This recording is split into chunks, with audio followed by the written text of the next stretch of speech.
하나님께서 우리를 사랑하시고 또 하나님의 그 사랑받는 자녀들에게 한없는 은혜와 하나님께서 예비하신 축복을 주실 줄 믿습니다. 여러분 어떻습니까? 이렇게 부모를 자주 찾아뵙는 자녀들, 만약에 부모가 어떤 유산을 주고 싶고 또 무언가 더 이렇게 해주고 싶다면 어떤 자녀에게 해주고 싶을까요? 좀처럼 찾아오지 않는 자녀가 아니라 자주 찾아뵙고 그리고 부모를 즐겁게 해주는 자녀에게 좀 더 남겨줄 거라고 생각이 듭니다. 실제로 여러분 많은 그런 이야기들을 들어보면 그런 사례들이 많이 있죠. 마찬가지로 하나님께 나아가는 자, 하나님 앞에 나아가기를 즐거워하는 자에게 하나님께서 영광을 부어 주실 줄 믿습니다. 그래서 오늘 말씀의 제목은 하나님께 나아가는 자의 영광이냐, 하나님께 나아가는 자의 영광. 그래서 오늘 말씀 속에 보면 굉장히 어려운 상황에 놓여 있지만 하나님께 나아가는 나라가 등장을 합니다. 어떤 나라일까요? 오늘 말씀에 등장하는 것처럼 구스라는 나라이죠. 구스는 지금의 에티오피아입니다. 여러분 에티오피아는 많이 들어보셨을 거예요. 자, 아프리카의 에티오피아에 대한 예언의 말씀인데요. 에티오피아는 기원전 2000년 전에 존재한 것으로 나타나고 있어요. 에티오피아의 그 시바 여왕이 이스라엘의 솔로몬 왕 사이에서 자녀를 낳는데 그 이름이 메달리크 1세입니다. 그래서 어떤 전설에 따르면 메달리크 1세가 예루살렘에서 아버지 솔로몬을 통해 성벽을 에티오피아의 악숨으로 가져왔다라는 그런 전설이 있어요. 자, 이처럼 교류를 했던 이스라엘과 교류를 했던 그런 에티오피아라는 나라죠. 에티오피아는 이집트의 남부에 위치해 있습니다. 그리고 기원전 700년경에는 애굽을 통치하기도 했던, 그래서 아프리카의 강력한 제국이었습니다. 이후에도 그 세력을 계속 유지해 왔어요. 그리고 아프리카에는 여러분 아시는 것처럼 많은 나라가 식민지 지배를 받았죠. 그래서 굉장히 고통을 받았던 대륙이 있다면 바로 아프리카입니다. 그래서 대부분 식민지 지배를 받았는데 그 가운데 유일하게 식민지 지배를 받지 않는 나라가 있었는데 그곳이 바로 에티오피아였어요. 한때 1936년도에는 이탈리아의 침략을 받았지만 5년 만에 격퇴를 하고 쫓아버리는 그런 내공을 가지고 있는 나라였습니다. 자, 그리고 우리가 알고 있는 것처럼 한국 전쟁 때 3,500명의 군대를 파견해 한국의 재건을 도와준 나라가 바로 에티오피아였습니다. 하지만 그 이후에 어떤 내전이 있었고 그리고 기후변화가 있었고 또 질병 때문에 극빈극의 나라가 되고 말았어요.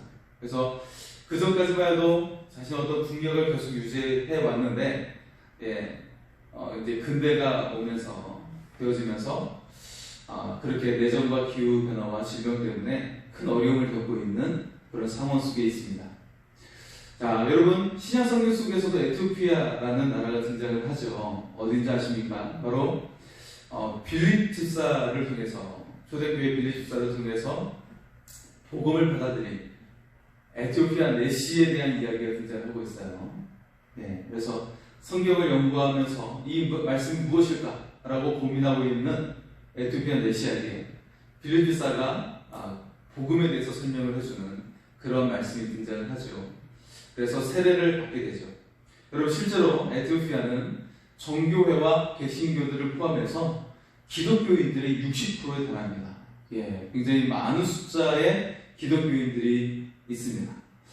그래서 일찍부터 기독교가 정착한 나라였어요. 그래서 역사적으로 유명한 성당들이 있고요. 기독교 유적들이 남아 있습니다.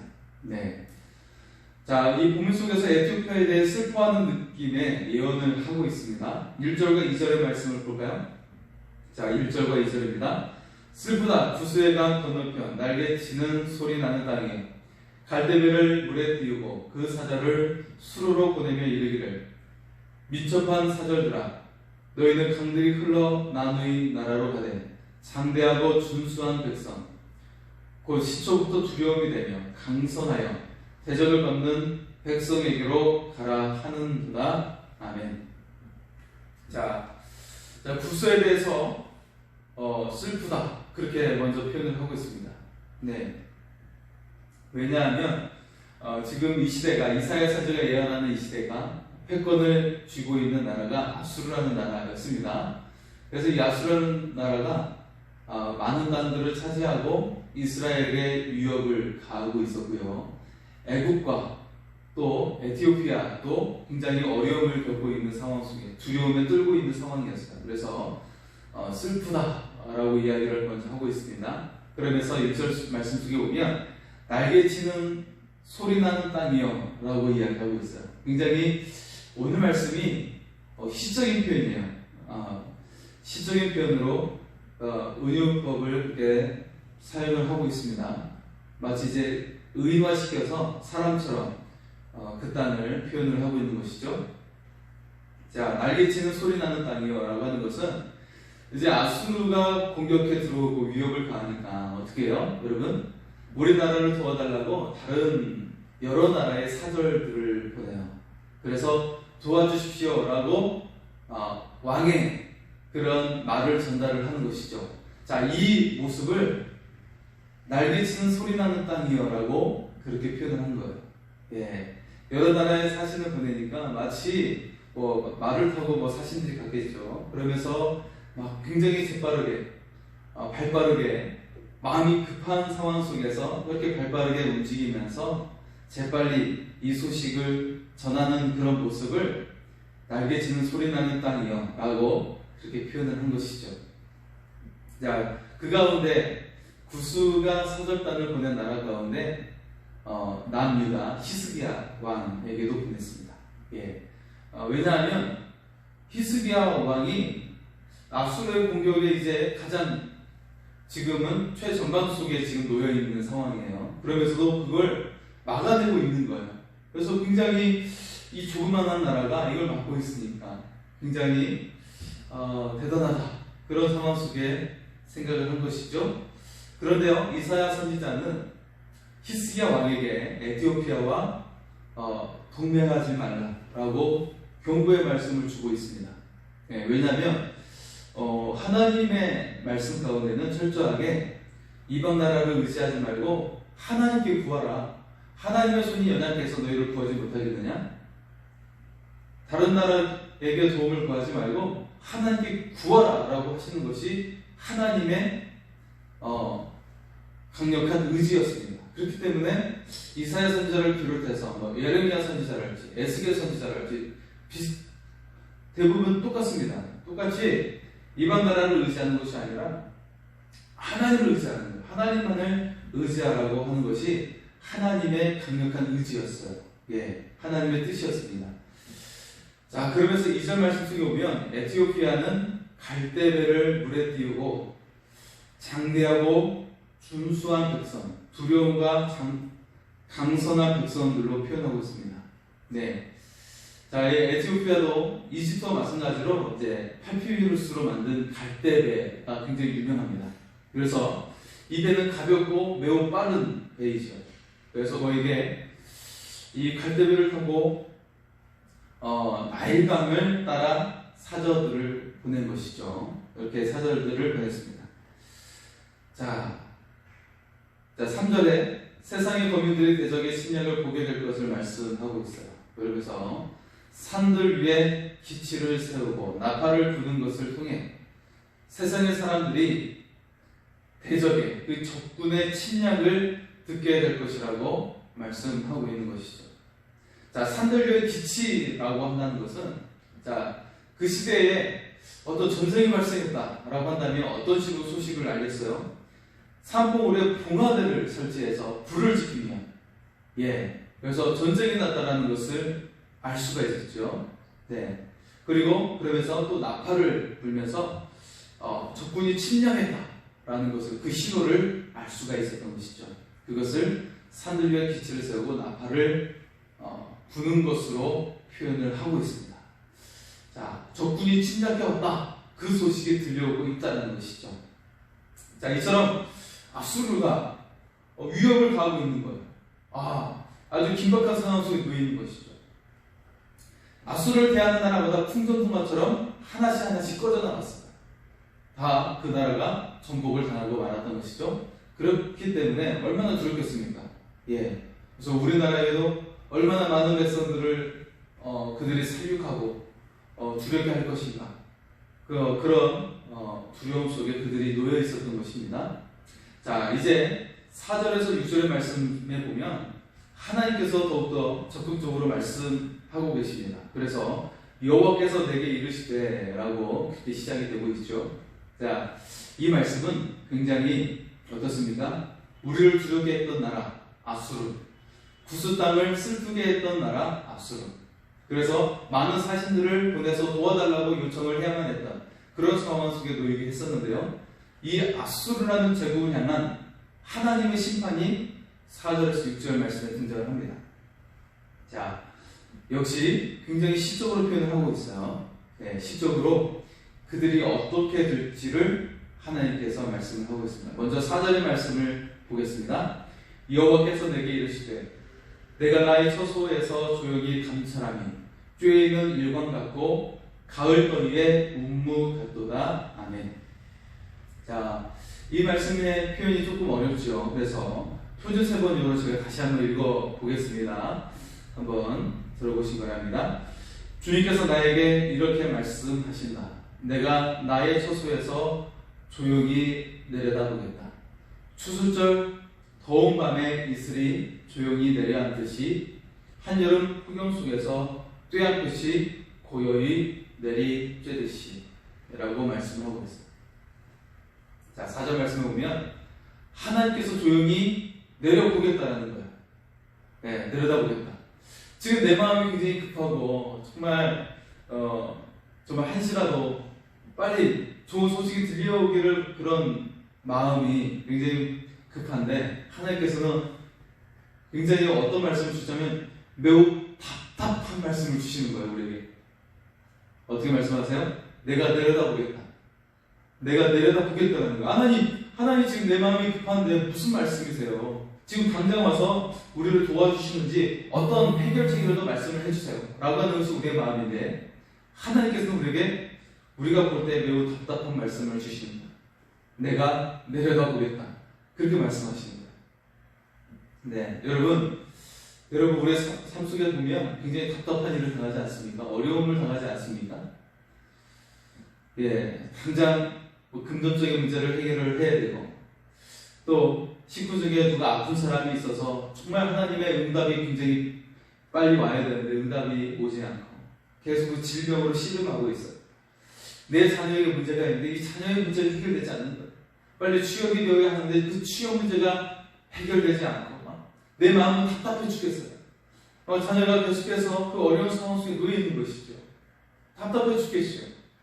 네, 하는 일이 제대로 되지 않고 정말 그런 모습 속에 있습니다. 그런데 하나님께서 하시는 말씀은 내려다보겠다는 거예요. 내가 내려다보겠다. 내가 조용히 내려다보겠다 말씀하십니다. 그렇다면 우리의 마음은 굉장히 분통이 터지는 그런 모습이죠. 하나님께서는 이것이 우리를 향한 테스트를 하고 있는 거예요. 우리가 과연 믿음이 있는가? 하나님을 의지하고 있는가? 하나님을 전적으로 신뢰하는가? 우리를 시험하고 있는 것입니다. 내가 내려다보겠다. 예, 마치 사울 왕이 블레셋의 진영 이 군대가 이스라엘 군대보다 월등하게 무기도 강력할 뿐만 아니라 그 군대 숫자가 이스라엘은 겨우 5,000명이 모였는데 그쪽은 2만 명, 네, 몇 배나 더 달하는 군대가 모여 있는 것이죠. 그런 상황 속에 사무엘 선지자는 내가 오기 전까지, 내가 하나님께 제단에 제사를 드리기 전까지 전쟁을 하지 말라고 그렇게 말을 했어요. 그렇게 사울 왕에게 말했어요. 사울은 답답해 죽겠죠. 지금 적군은 진영을 갖춰가지고 딱 거대한 군대를 건드리고 있는데 우리 군대는 거기에 비하면 숫자도 적을 뿐만 아니라 오합지졸이죠. 무기도 그쪽은 철기인데 우리는 청동검이에요. 그렇게 싸우고 있는데 비교가 되지 않는 상황이거든요. 그래서 사울왕이 어때요? 안 되겠다. 지금 군인들 가운데 탈영하고 있고 도망가고 있는 상황 속에 있으니까 아마도 하나님께서 내가 직접 번제를, 제사를, 예배를 인도하기를 원하시는가 보구나 생각해서 제사를 드린 거예요. 그렇게 해서 직접 제사를 드렸는데 그때 막 제사를 끝나는 그 시점에 사무엘이 도착을 하죠. 그러면서 사무엘이 굉장히 분노하게 돼요. 왕이시여, 하나님을 신뢰하지 못해서 직접 어떻게 제단에 봉헌을 하셨습니까? 왜 나를 기다리지 않으셨습니까? 라고 말을 하게 되는 거예요. 그래서 사울왕의 이때의 실수와 그리고 또 아말렉을 정복해서 가축까지도 다 죽이지 못하고 그것을 남겨놓았던 그 두 가지 실책으로 인해서 하나님께서 사울 왕을 버리게 됩니다. 여러분, 이렇게 생각하면 우리는 얼마나 하나님 앞에서 우리의 믿음이 부족했는지를 돌아볼 수가 있어요. 사울 왕은 어쩔 수 없는 합리적인 그런 이유 때문에 하나님의 말씀을 듣지 못했거든요. 근데 마찬가지로 우리도 정말 이 급급한 마음 속에서 하나님 왜 내 기도를 들어주시지 않으시나요? 하나님 왜 내 자녀의 문제를 해결해 주시지 않으시나요? 취업 문제를 해결해 주시지 않고 왜 장래의 문제를 해결해 주시지 않나요? 하나님 왜 이 질병을 고쳐주시지 않으시나요? 라고 하면서 우리는 얼마나 답답해하고 하나님을 향해서 내 기도를 왜 들어주시지 않습니까? 라고 신뢰하지 못한 적이 얼마나 많았습니까? 바로 그런 모습 속에 이 말씀을 주시고 있는 거예요. 하나님께서 내가 조용히 내려다보겠다. 내가 모든 상황을 조용히 내려다보겠다라고 말씀을 하고 있는 것이죠. 이것은 우리의 믿음을 시험하고 있는 것입니다. 그 이후에 어떤 상황이 오는지 여러분 지켜보시기 바랍니다. 네, 바로 히스기야 왕 때 예루살렘이 포위를 당하잖아요. 예루살렘 포위를 당해서 아수르가 포위를 해서 먹을 것이 하나도 없어요. 먹을 것이 없어서 굉장히 잔인한 일들이 예루살렘 성 안에서 일어나게 되는 상황이었습니다. 자, 그럼에도 불구하고 하나님께서 아직 응답이 없어요. 그런데 하나님께서는 놀라운 반전의 역사를 오늘 말씀의 배경과 똑같은 배경이거든요. 오늘 말씀에 통해서 우리에게 주시고 있는 것입니다. 자, 계속해서 보겠습니다. 자, 4절 말씀 속에 나의 처소라고 하는 것은 예루살렘이라고 할 수가 있고요. 히스기야 왕 때에 아수르가 예루살렘을 포위한 것이죠.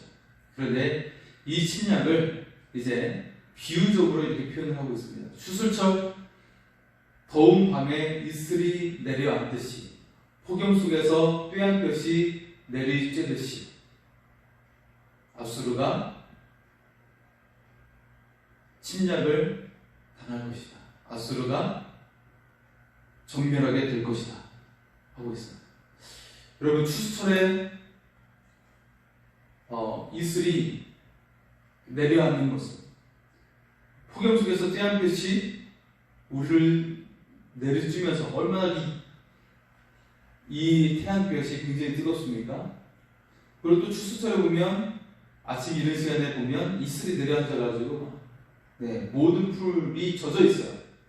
물론 이제 낮이 되면 이 이슬이 다 이제 마르게 되죠. 하지만 아침 새벽 시간에는 이슬에 젖어가지고 굉장히 촉촉하게 젖어 있는 것을 볼 수가 있어요. 자, 마찬가지로 적군 아수르, 너희들이 보기에 굉장히 두리고 떨리는 거대한 적군들이지만 그들이 하루아침에 멸망하게 될 것이다 라고 우리에게 말씀을 주시고 있습니다. 하루아침에. 자, 하나님께서 이 자연현상을 주관하시는 것처럼 나라의 흥망성쇠를 주관하심을 우리에게 보여주고 있습니다. 마찬가지로 우리의 인생의 흥망성쇠를 하나님께서 주관하고 계신다는 것을 우리가 기억할 수 있기를 소원합니다. 그래서 우리에게 어떤 말씀을 하고 계시는 겁니까? 오직 우리가 의지할 대상이 하나님이심을 우리가 믿을 수 있기를 소원합니다. 자, 강력한 나라였던 구스에게도 두려움을 주었던 나라 아수르, 여러 나라를 두렵게 하던 아수르에 대해서 하나님께서 우리에게 말씀을 하고 있어요. 자, 조용히 지켜보던 하나님께서 아수르를 다루십니다. 어떻게 다루시죠? 5절에서 6절의 말씀입니다. 5절에서 6절 읽겠습니다. 추수하기 전에 꽃이 떨어지고 포도가 맺혀 익어갈 때에 내가 낫으로 그 연한 가지를 베며 퍼진 가지를 찍어버려서 산의 독수리들과 땅의 들짐승들에게 던져주리니 산의 독수리들이 그것으로 여름을 지내며 땅의 들짐승들이 다 그것으로 겨울을 지내리라 하셨음이라. 아멘. 자, 여러분, 포도가 맺으면 낫으로 이제 가지를 베어 추수하게 됩니다. 이제 다시 말해서 포도의 열매를 다 딴 다음에 가지치기를 해줘야 돼요. 예, 열매를 다 땄으면 가지를 정리해줘야 돼요. 그래서 기둥을 중심으로 해서 필요한 가지만 남겨놔요. 예, 여러분 다 아시죠? 예. 그래서 포도 이 팔레스타인, 이 이스라엘에 있어서 가장 주된 과수는 포도나무잖아요. 그래서 이 포도나무에 대해서 이야기하는 거예요. 만약에 뭐 이것이 이 말씀이 뭐 한국이랄지 이제 그런 말씀이었다면 우리가 사과나무나 배나무나 복숭아나무를 이야기하겠죠. 그래서 이제 과일을 따게 되면 이제 가지를 정리를 해주는 거예요. 그래야 다음 해에 열매를 많이 맺게 되죠. 네, 그렇게 하게 됩니다. 그래서 연한 가지를 다 정리합니다. 정리해요. 그리고 그것들을 독수리들과 들짐승들에게 던져준다고 이야기하고 있죠. 예. 그것으로 독수리가 여름과 겨울을 지내도록 하겠다고 말씀을 하고 있습니다. 자, 이 말씀 속에 보면 열방에 대한 하나님의 심판을 은유적으로, 비유적으로 말씀을 하고 있습니다. 자, 이 비유의 말씀이 구체적으로 열왕기하 19장 35절에 드러나게 됩니다. 이 말씀이, 예언의 말씀이 이루어지게 되어 열왕기하 19장 35절입니다. 이 밤에 여호와의 사자가 나와서 아수르 진영에서 군사 18만 5천 명을 친지라. 아침에 일찍이 일어나 보니 다 송장이 되었더라. 하나님께서 하룻밤 사이에 아수르의 18만 5천 명의 군대를 치셨어요. 어마어마한 숫자입니다. 이 고대 시대에 18만 5천 명이라는 군대는 어마어마한 숫자예요. 예. 뭐 삼국지에서도 뭐 웬만한 군대는 2만 명, 뭐 10,000명 그렇게 싸우는데 18만 5천 명 굉장히 큰 숫자죠. 셀 수 없이 많던 군대가 하룻밤 사이에 모두 죽게 되었다라고 성경은 말씀하고 있어요. 네, 수많은 이 시체들로 인해서 어떻게 돼요? 독수리들과 들짐승들이 여름과 겨울을 지내기에 충분한 그런 그들의 양식이 되고 말았다라는 거예요. 예, 자, 여러분, 그들이 예루살렘을 포위하고 하나님을 비방을 했어요. 예, 하지만 하나님은 결코 그 소리를 흘려보내지 않으셨다라는 거예요. 그리고 히스기야 왕과 이사야의 기도를 들어주십니다. 네, 히스기야 왕이 이때 하나님을 향해 전심으로 기도합니다. 자신의 모든 생명을 걸어서 하나님께 죄를 부르시며 전심으로 기도를 하게 돼요. 그리고 하나님께서 응답을 주시죠. 이사야 선지자를 통해서 응답을 주시는 거예요. 네. 이 접근을 통해 너희가 두려워하지 말라. 그들을 내가 진멸시키겠다라고 하시는 것이죠. 그리고 그렇게 하룻밤 사이에 그 거대한 군대를 하나님께서 진멸시킵니다. 자, 모든 것이 하나님의 계획 속에서 이루어집니다. 내 힘으로는 패배할 수밖에 없을 때가 있어요. 실패할 때가 있습니다. 그러나 하나님께서 일하실 때 허다한 원수들이 하룻밤 사이에 모두 진멸되게 하십니다. 강대국 아수르가 멸망했다는 이 소식이 사절단을 보냈던 구스도 듣게 되죠. 이 소식을 들은 구스의 반응은 이렇게 나타나게 됩니다. 7절의 말씀입니다. 7절입니다. 그때 강들이 흘러나누인 나라의 상대하고 준수한 백성, 곧 시초부터 두려움이 되며 강성하여 대적을 밟는 백성이 만군의 여호와께 드릴 예물을 가지고 만군의 여호와의 이름을 두신 곳 시온산에 이르리라. 아멘. 예. 자, 강들에 흘러나누인 나라의 장대하고 준수한 백성, 시초부터 두려움이 되는 강성하여 대적을 밟는 백성, 이들이 바로 구스, 에티오피아입니다. 네, 이들이 예물을 드리고 하나님께 나온다는 거예요. 그래서 시온산에 일어나는 거예요. 시온산은 하나님의 나라이면서 예루살렘을 의미하는 것이죠. 예루살렘을 향해 나온다는 거예요. 네. 자, 그래서 2절 말씀에 나오는 이 구스는 굉장히 두려움에 떨고 있고, 그리고 마치 이제 자신이 심판을 받게 되는 것처럼 굉장히 이제 그 공포스러운, 이 공포에 떨고 있는 나라의 모습이라면 7절에서는 어떤 모습이에요? 하나님께 예물을 드리고 있어요. 하나님께 예물을 드리고 있는 모습입니다. 처음에 등장할 때는 전쟁을 하러 나왔고 적군이 더 강력했기 때문에 패배할 거라는 이 두려움 속에 있었던 모습이었지만, 이제는 어때요? 후반부에 7절 말씀 속에서는 하나님께 예물을 드리고 나오는 모습이에요. 앞에는 전쟁을 하러 나오는 모습이었지만 뒤에는 하나님께 예물을 드리고 예배하러 나오는 모습입니다. 자, 이사야 선지자가 이사야서 2장 2절에 이렇게 선포를 하고 있거든요. 만방이 그리로 모여 회복이 임하게 될 것이다 라고 했던 것처럼, 하나님의 성전을 향해서 그렇게 만방이 하나님께 나오게 될 것이다 라는 말씀이 이루어지게 됩니다. 구스가 만약 자신의 힘을 믿고 하나님의 권위에 순종하지 않았다면 어떻게 될까요? 구스도 역시 심판의 자리에 설 수밖에 없었을 것입니다. 무너질 수밖에 없었을 거예요. 그러나 이게 하나님의 빛이, 하나님의 깃발과 나팔 소리를 듣고 순종하는 거예요. 하나님께서 나에게 신호주심을, 그리고 징조를 보여주심을 보고 그들이 순종하는 것입니다. 그래서 하나님께 예물을 가지고 나온 거예요. 이렇게 해서 그들이 심판받을 자가 아니라 하나님의 구원받은 자의 위치가 바뀌어버리는 그런 은혜가 임하게 된 줄 믿습니다. 여러분, 얼마나 은혜롭습니까? 나도 심판받을 수밖에 없는 존재, 나도 내 죄 때문에 무너질 수밖에 없는 존재인데, 내가 하나님의 말씀을 듣고 순종하고 하나님께 나왔더니, 그 음성 듣고 하나님께 나와왔더니 어떻게 돼요?